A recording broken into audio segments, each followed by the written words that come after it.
This video is brought to you by TS4U IT Engineering Bootcamp. ওকে, তো এখন তো দেখেন রুলস কিন্তু সহজ হয়ে যাচ্ছে এখন। ওটা তো বললাম আমার বাবা মানে বাড়ি আসবে, তাই না? আমরা তো এটাও বলি না, I won't come home tomorrow, বলি না আমি আগামীকাল আসবো না বাড়িতে।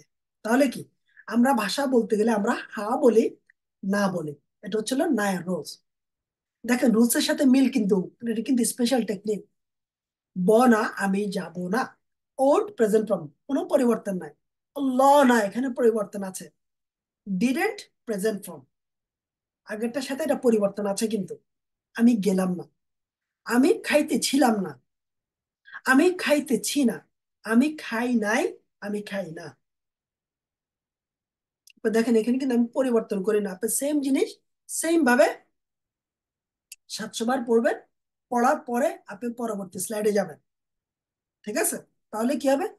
বনা ওল্ড প্রেজেন্ট ফর্ম, লনা ডিডেন্ট প্রেজেন্ট ফর্ম, তলনা ওয়াজেন্ট ওয়ারেন্ট ইং ফর্ম, তছনা ain't isn't aren't ing form, নাই ডিডেন্ট প্রেজেন্ট ফর্ম, নীল না ডোন্ট ডাজেন্ট প্রেজেন্ট ফর্ম।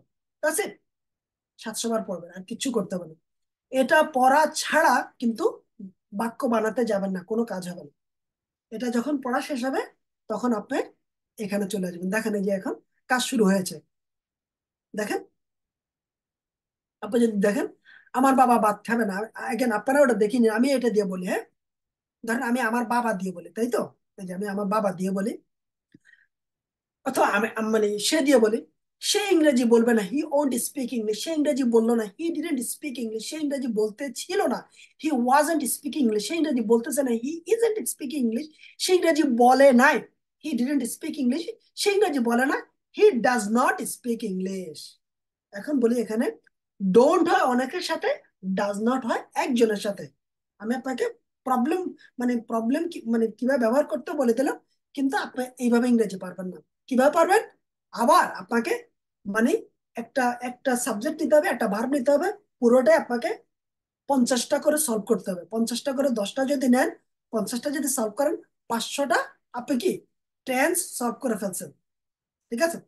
আমার মা ইংরেজি বলবে না, my mother won't speak English. আমার মা ইংরেজি বললো না, my mother didn't speak English. আমার মা ইংরেজি বলতেছিল না, my mother wasn't speak English. আমার মা ইংরেজি বলতেছে না, my mother isn't speak English. আমার মা ইংরেজি বলে নাই, my mother didn't speak English. আমার মা ইংরেজি বলে না, my mother doesn't speak English.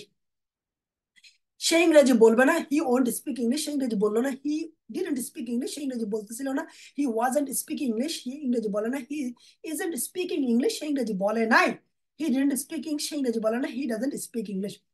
Anika ইংরেজি বলবে না, Anika won't speak English. Anika ইংরেজি বললো না, Anika didn't speak English. Anika ইংরেজি বলতেছিল না, Anika wasn't speaking English. Anika ইংরেজি বলতেছে না, Anika isn't speaking English. Anika ইংরেজি বলে না, Anika didn't speak English. Anika ইংরেজি বলে না, আনিকা ডাজন্ট স্পিক ইংলিশ। আপনারা দেখছেন, আমি কিন্তু কখনোই কোনো কোনো কিছু তাকাবো না। কারণ কি, আমার রুলস ধরে আমি পুরো আসমান জমিন কাজ করে ফেলতে পারবো। আপনার শুধু আমাকে শুধু বাংলাটা বলবেন, আমি ইংলিশ করে দেব।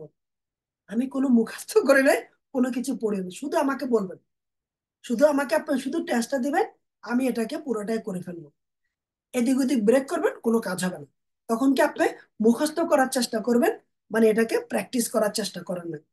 মুখস্থ করলে মুখে থাকে, আর প্র্যাকটিস করলে ব্রেনে থাকে। আপনাকে আপনার প্ল্যান হচ্ছে এখানে রাখা, মানে আপনার ব্রেন এখানে থাকে আর মুখ থাকে এখানে।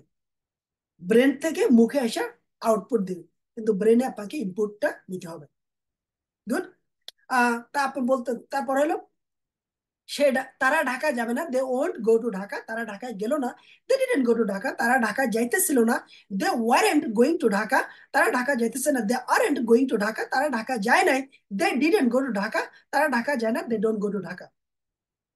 আপনার যতই বলবেন যে আমি আমার হচ্ছে না, কারণ কি আপনার রুলস যদি ভালো করে প্র্যাকটিস না করেন, এখানে আপনার অনেক সময় লাগবে। অতএব রুলসটা আপনাকে সুন্দর করে করতে হবে। এই যে এখানে দেখেন, আমি আপনাকে মানে দিলাম আর কি। এগুলি কিন্তু খুবই ইম্পর্টেন্ট। বলিব না, বললাম না, আকার ইকার সব বাদ দিয়ে দিবেন। আকার ইকার ওকার সব বাদ দিয়ে দিবেন, ঠিক আছে? ওগুলি বাদ। আপনার গোল হচ্ছে আপনাকে ইয়া ধরা, এই যে এটা ধরা, এই যে এটা এটা ধরা। কারণ সেটাই তো টেকনিক, সেটা আপনাকে টেকনিক দিয়ে ধরাচ্ছে, বুঝেন নাই? এটা তো এই যে আপনি এটা বুঝে গেছেন, আপনার সমস্যা হবে বাংলাটা ধরতে। আর বাংলাটা ধরার জন্য আপনাকে যথেষ্ট পরিমাণে বাংলা সেন্টেন্স বানাইতে হবে। ইংলিশটা পেরে যাবেন, কিন্তু বাংলা সেন্টেন্স না বানালে আপনার যে প্রবলেমটা ছিল, যে ইংলিশ পারেন বাংলা পারেন না, বাংলা পারেন ইংলিশ পারেন না, দুইটা কোনোটাই সলভ হবে না যদি দুইটা একসাথেই না করেন। ঠিক আছে, দেখেন, আমি ইংরেজি বলবো না, আই ওয়ান্ট স্পিক ইংলিশ, আমি ইংরেজি বললাম না, আই ডিডন্ট স্পিক ইংলিশ, আমি ইংরেজি বলতেছিলাম না, আই ওয়ান্ট স্পিক ইংলিশ। আপনি সেখানে আমের জায়গায় আমার বাবা নিয়ে আসেন, এটা দিয়ে পুরোটা শেষ করেন। পরে আমার ওয়াইফ দিয়ে করেন, পরে আমার ছেলে দিয়ে করেন, পরে আমার মেয়ে দিয়ে করেন, পরে আমার ভাই দিয়ে করেন, পরে আমার বোন দিয়ে করেন, পরে সে দিয়ে করেন। আপনি এটাকেই শুধু করতে থাকেন, এটাকেই শুধু করতে থাকেন, আপনাকে আর কোথাও যাইতে হবে না। এটাকে যদি আপনি মানে 20টা সাবজেক্ট নিয়ে মানে সলভ করেন, তাহলে কি আপনার কি ব্রেনে প্র্যাকটিসটা হয়ে গেছে। সিম্পল। আর আর কোনো টেকনিক নেই এখানে, এখানে আর কোনো টেকনিক নেই। এই টেকনিকটা ফলো করে আমি শিখেছি, আমি পারছি, আপনিও পারবেন।